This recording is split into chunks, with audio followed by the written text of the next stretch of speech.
How's up, y'all? It's popping. It's D. Boss reacts to this vid by Ryan Pictures. It's titled YouTubers Who Were Exposed as Predators. OMG. We have the usual suspects, of course. We got EDP. He only talks about EDP for like 2 minutes, though, thankfully, because I'm tired of talking about that. We have beat that into the ground. He got Colleen over here. Also only spends a couple minutes talking about her. And some other people, which I'm skimming through. I've never seen them before, don't know them. But yeah, let's see who these people are and what they did. Let's watch. There have been dozens of cases where YouTubers were exposed to be predators, but we're going to explore 8 of the most infamous cases, starting with EDP445. Before the notorious cupcake incident on the 18th of April 2021, EDP was a favorite creator amongst almost everyone, as he was one of the last... Nah, I mean, I never liked him. And like I reacted to a few videos of him because people did love him. Like, oh, react to him, he's so funny. You'll like his videos. But I knew something was off, and I was making my little faces, making my little slick comments, and he did not like that. He went off on me. He was calling me all type of bitches and hoes. Fuck this bitch. Da da da. Like, went in on me. Okay, I never addressed it though, so I never made a video about it. So a lot of y'all probably don't even know about this unless you watch the other videos where I mentioned it. But yeah, I just let it go. He didn't make a video on his YouTube, but I want to say it was like a live stream, or maybe it was on his Instagram or something. I don't know. But yeah, he was very offended, and I'm just like, it's not even like I call him like fat and nasty and ugly or nothing like that, which I could have said. I said none of those things. So I'm just like, I'm like, why was he so upset? Like, I could have said way worse. But yeah, so he did not like me. And I was like, I ain't even going to address it. He's a weirdo. And lo and behold, I was right. This is way before the Predator stuff. Absolutely no filter, therefore tackling every topic regardless of the vulgarity. I was like, just staring because I was trying to hold in my ass cheeks. I was trying my best not to on myself.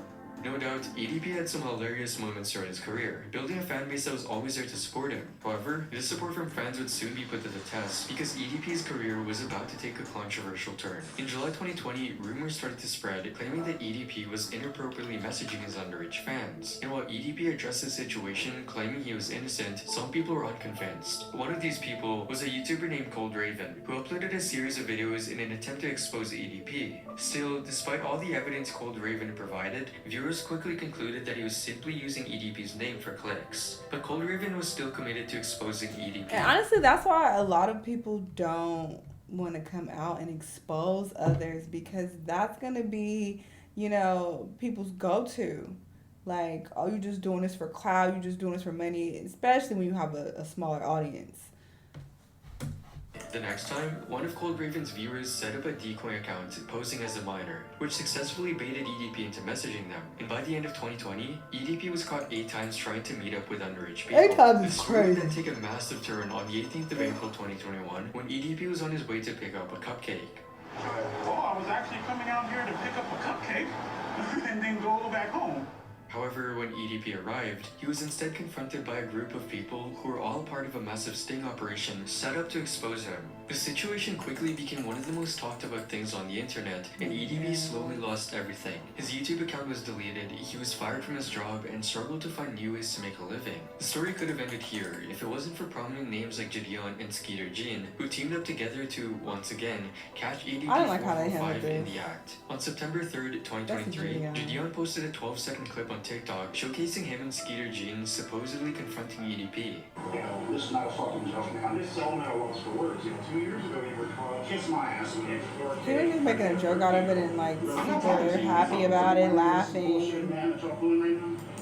Although the full video of the situation hasn't been posted yet, there have been clips surfacing online showing what appears to be EDP messaging another underage person. While the EDP situation was one of the most infamous in YouTube history, it wasn't the first time a well-known YouTuber turned out to be a pedophile. Demetrius Madsen, or Jikishii, was on track to become one of the biggest Minecraft streamers of the past decade, but when he was exposed to be a pedophile, his career changed forever. After catching the attention of the biggest Minecraft content creator, Dream, for his quote kind and loving personality, Jikishii was invited to become part of the most famous Minecraft server in the world, the Dream SMP. However, for fans of the Dream SMP, Jikishi's sudden disappearance may come as a surprise. The reason for his absence dates back to October 2021, just 2 days after his introduction to the Dream SMP, when disturbing allegations of grooming began surfacing on Twitter by a user named Valxy. Due to the recent event of him joining a considerably large content creator group and gaining exponentially more exposure, I feel like it's my responsibility to bring this to light in order to prevent this person from taking advantage of more young girls. The person would then claim that both of them had had begun talking when she was 14, while Jikishii was 18 or 19, and that things had already become sexual in his end during their earliest conversations. Valerie would share screenshots of their Discord chats where she noticed that the dynamic shifted from nothing more than platonic friends to him being sexual towards me and wanting sexual things from me. The two of them would eventually exchange explicit pictures with each other, with Jikishii frequently talking about her body. We also discussed more about him coming to visit me in my hometown, and in these conversations, his replies would get extremely sexual and pushy. I was coming from a place of eagerness to meet one of my best friends in person. He was not on the same page. She then alleges that if we would have met up that summer, I would have been 15 while he was 20, alone in a hotel with a man who said he would try to not make sexual advances on me.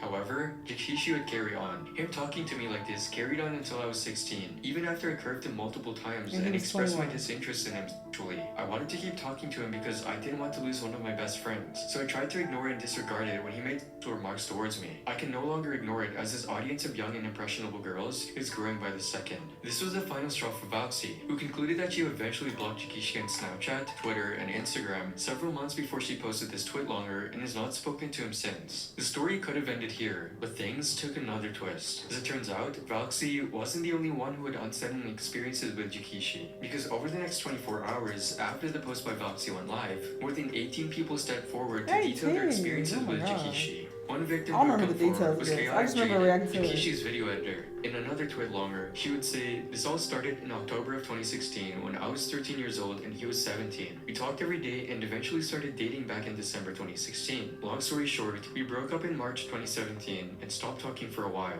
However, this wasn't the last time both of them were involved, as Chaotic Jaden would state that they would start talking again in 2018 before revealing their relationship took a different turn. Our relationship turned from best friends to sexual really quickly. He constantly asked me for sexual favors, including nudes and videos. We exchanged pictures multiple times. At this time, I was 14 and he was 19. I broke up with him shortly after this, but he wanted to continue being, quote, friends with benefits with me. He still wanted nudes from me and wanted to do things in Discord calls as well. Jikishii wasn't so quick to give up though. According to Jaden, she repeatedly told Jikishii that she wanted to end the relationship, but he would constantly beg her anyway. He would stop for a week and then continue harassing me and begging me for nudes and other things again. In the following days after these two exposés were uploaded to Twitter, more than 40 new people came forward detailing their own experiences, which were almost identical to the last ones. These claims would lead Dream to removing Jikishii from the Dream SMP, because Jikishii actually went on to personally confirm the allegations with Dream. Jikishii never issued an apology or even responded to this situation at all. His Twitch was permanently banned, his YouTube channel and TikTok page were deleted, and Jikishii simply disappeared from the online world altogether. Colleen Ballinger was another creator who was exposed to have groomed her underage fans. Colleen Ballinger became well known for her internet persona, Miranda Sings, a character that she introduced to YouTube in 2008. Recognized universally for her signature red trousers and thick lipstick, Miranda gained an audience of more than 10 million subscribers, establishing a very dedicated fan base. However, little did anyone know, it would be elements from within this dedicated community that would later bring to light allegations of inappropriate behavior associated with her. These allegations mainly centered around her interactions with Adam McIntyre, who was just 10 years old when Colleen would engage in inappropriate interactions with him. In a video released in June 2023, Adam would upload a video titled My Relationship with Colleen Ballinger, in which he would go deep into how big of a fan he was before everything went south. Because after meeting up in person for the second time in 2016, Colleen and Adam's relationship took a different path. After sharing his negative experiences with Colleen, Adam would eventually expose Colleen for grooming him. Being more inappropriate, and I just was like, this woman used me.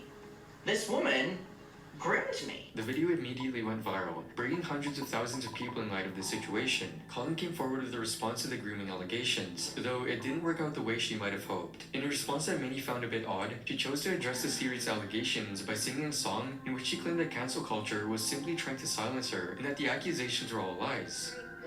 So a lot of people are saying some things about me that aren't quite true. Doesn't matter if it's true though.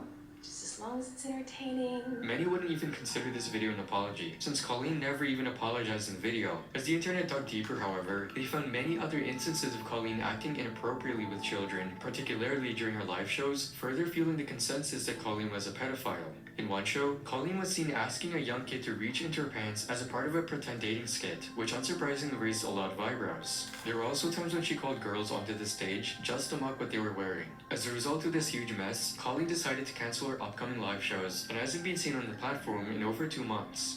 While many of the YouTubers on this list have been under the internet's radar for most of their careers, Featureman was not, which would in part be the biggest reason as to why his crimes had remained buried for so long.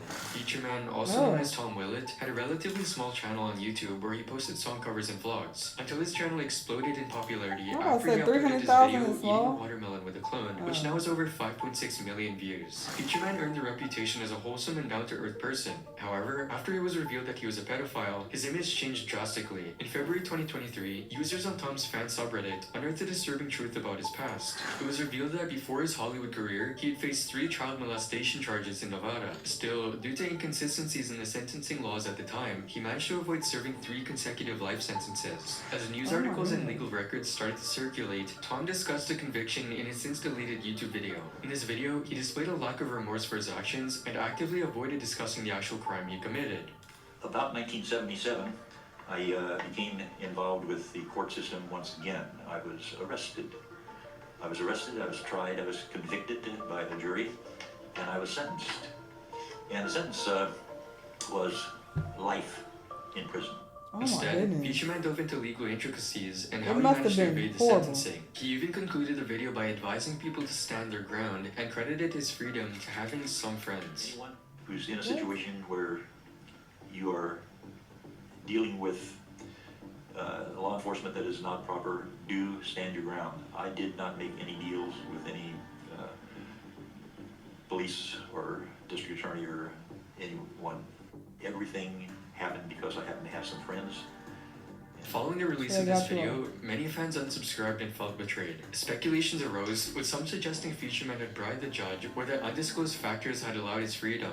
Shortly after posting this video and receiving this amount of backlash, Featureman would delete his video, and many assumed that his channel had been abandoned. This would change when Featureman began posting videos once again, as if nothing even happened. While many of his fans had unsubscribed and regularly leave comments under his videos calling him out for his past actions, Featureman would ignore these and carry on posting his videos as if nothing even changed. Unlike the previous YouTubers who managed to avoid legal consequences, MadThad0890 did face illegal repercussions, but somehow found his way back onto YouTube. MadThad was notorious for his short YouTube vlogs featuring his rather unconventional girlfriend, an anime body pillow. One of his most notable videos showcases framed photos, a mousepad, and his anime body pillow of the character Kodanoa as he celebrated her birthday. Yet this wasn't the first time he posted this absurd content. In one particular video, MadThad shockingly admitted to having questionable preferences, including an attraction to highly explicit and controversial themes. What's good to all the people that make fantasies and brother and sisters sing that smangas? You know, I like that kind of,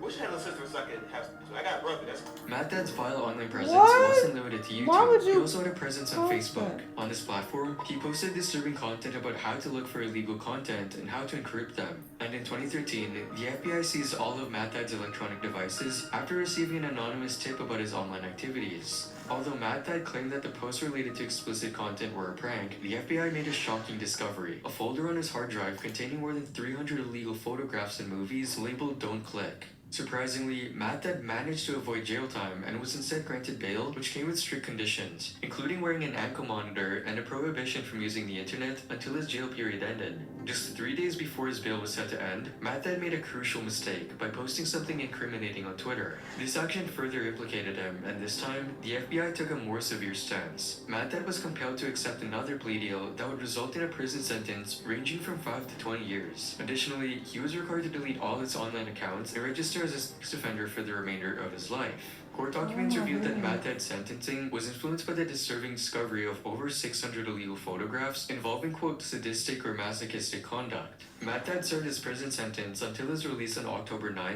2018. His parole conditions included restrictions such as not being allowed to own or purchase anything from shops selling explicit material after his release, submitting all online account passwords to the US Department of Justice, and using a single internet-connected device. While it might seem like the story has a positive outcome with MadThad behind bars, there's a concerning twist. You see, MadThad was released in 2018, and he started posting on YouTube again. Perhaps MadThad's channel has shifted from anime-centered content to a rant channel due to his parole conditions. Nowadays, MadThad discusses many topics, including internet culture, Pride Month, and video games. I thought once your shit gets deleted, you can't make another one.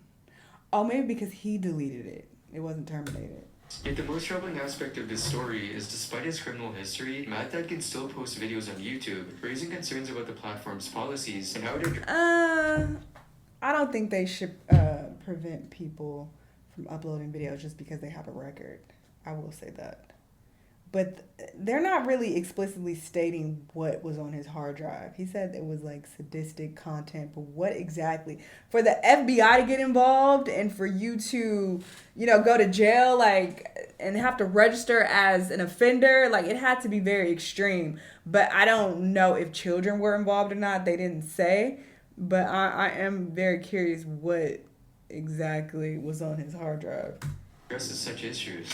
However, unlike Mad Dad, who somehow beat the justice system despite being convicted of heinous crimes, Austin Jones never got an easy way out. Austin Jones, or Austud Pro, initially gained fame on YouTube for his rock song covers. With a seemingly innocent profile, it's least expected that Austin would be convicted of evil crimes. On May 10, 2015, allegations surfaced in an article by Pop Fresh suggesting that Austin Jones had engaged in inappropriate conversations with his underage female fans. It was reported that Austin would send messages to his fans on his Facebook page asking about their ages, sparking concerns about his interactions with underage people. Austin Jones faced severe backlash after videos of him instructing his underage fans to twerk and manipulating them into sending explicit photos surfaced the internet. Twerk move. So this is what you do. You sit with your legs apart, you bend your legs, and then you arch your back, and you do it faster. So it's like this. In response to these allegations, he released a video titled Setting the Record Straight, where he addressed his involvement in discussions about twerking videos. I used to ask fans for twerking videos. Tutorial. Yes, twerking the dance move. It's not something that I'm proud of. It's not something that I think is right. And I shouldn't have done it. However, the video received mixed reviews from fans, with some supporting him while others demanded further action against Austin, saying that he merely tried to guilt-trip people into thinking he was a victim. In the video, Austin revealed that reading hateful comments on social media platforms had a detrimental effect on his mental health, leading to severe depression. It really blew up online. And, sent me down a path that is pretty scary. He angrily denied all the allegations. They're just not true. I thought Nothing you ever went said further than twerking videos. There were never any it's news, still never terrible. any contact. It never happened. So I just have to get that out there because asking minors to send you twerking videos like that's any better. Personal aspects of his life, some that were not even related to the original topic, such as the passing of his sister when he was 6 years old and his parents' divorce when he was young. I experienced death and loss at a very young age. Oh my goodness. What does I that had have an to do older with sister. this? She passed away when she was 10 years old. I was 6 years old at the time. Yeah, he's trying to play big time. Losing a sibling for anybody is tragic, and going through it at such a young age was very difficult for me. Comments were quick to call out his actions, pointing out how he was merely trying to use his sad story to gain sympathy from his viewers. Definitely. Don't use the death of your poor sister for sympathy points. What an insult to her memory and those that will forever mourn her. Right, this has nothing to do with that. This guy thinks this is an apology video. It's just him giving excuses and telling his tragic backstory for 16 minutes. Like, that is not an apology. A warrant for Austin Jones' arrest was issued on June 9th, 2017, and he was subsequently arrested 3 days later at an airport in Chicago. Federal investigators discovered 4 pieces of evidence of Austin clearly grooming his fans from 2016 to 2017. And since dozens of fans had already alleged Austin had groomed them, it's obvious that there were way more than 4 cases. During a phone search, the police discovered inappropriate text messages between Austin and his underage fans. Austin Jones was released 3 days after posting a $100,000 bond, but was placed under house arrest with restrictions that included a prohibition on using the internet. However, this state did not last for too long. On May 3rd, 2019, Austin Jones pleaded guilty to all the charges and was sentenced to 10 years in federal prison, with 8 years monitoring his release, scheduled on December 31, 2027. In hindsight, it's hardly surprising that Zaza faced legal trouble related to his activity with a 13-year-old girl, given his history. Zaza was known for his nerdy and incel personality type on YouTube. He gained recognition for creating content that often involved approaching girls in public and asking them out. Can I have your phone number? I have a boyfriend, I'm sorry. Dang it. Zaza started his channel at the age of 12, primarily focusing on RuneScape content. However, he transitioned into making fake storytime videos, like one where he pretended to ask a girl to be his Valentine, which ended up with him simulating her with a knife. Hi, I'm pretty sure you already noticed, but I don't have a Valentine yet. I saw this girl and I came up to her and then I said, hey, you want to be my Valentine? And then she was just laughing at me. Is this a Russian She accent? laughed at me, and she said, no. What? Come back here, please. And then she came back here, and then I got out my knife, and I stabbed her boob. He continued to create these fake storytime videos, but eventually shifted to approaching girls in public and documenting his interactions with them. Zazaf's most popular video featured him finally being able to hug a girl, which garnered millions of views and substantially increased his subscriber count to over 60,000. I cannot believe what happened to me today. I got hugged by a girl, and she is pretty hot. She was my cousin. As time passed, Zaza created a new series on his channel, live streaming his encounters with girls in his local area. Although these live streams have since been removed by YouTube, they attracted the attention of local authorities. In a video titled I Got Swatted by Police, posted in 2018, Zaza revealed that law enforcement had visited his home to inquire about his live streaming activities. Yesterday, I got swatted by the cops because of my live streams. They knocked on my door, and they pretty much asked me what am I doing with my live streams, and they told me I can't be sexually harassing girls and stuff, and they said that I can get arrested. In his video, he was quick to assert that he wasn't sexually harassing any girls during these interactions. I'm not sexually harassing any girls, because I really am not sexually harassing any girls. Following the visit from police, they would then go on to look through Zazaf's devices and questioned him about his search history. So they looked through my computer, they looked through my phone, and they looked through my iPod Touch, and they were asking me, what kind of porn do I watch? Based on the content he had been consuming, they alleged that he had a liking towards essay fantasies. And then they were like, do you have any fantasies and stuff? So they were trying to like make me go to jail for like having fantasies. I didn't have fantasies, okay? Despite the police's warning that he should no longer film those live streams, Zaza continued his activities for a time, and if anything, only strengthened his need to continue streaming. For a while, Zaza would continue streaming as usual, taking to the streets and talking to women, and posting a few videos as well. This is when, with seemingly no warning, Zaza would stop uploading. And on the 4th of May 2018, news wrote that Zazef was arrested. In a 2018 CBS article, Zazef would make a reappearance, where it was reported that Roseville police say 22-year-old Alexander Rudenko had arranged to meet up with what he believed was a 13-year-old girl he had been talking to on social media.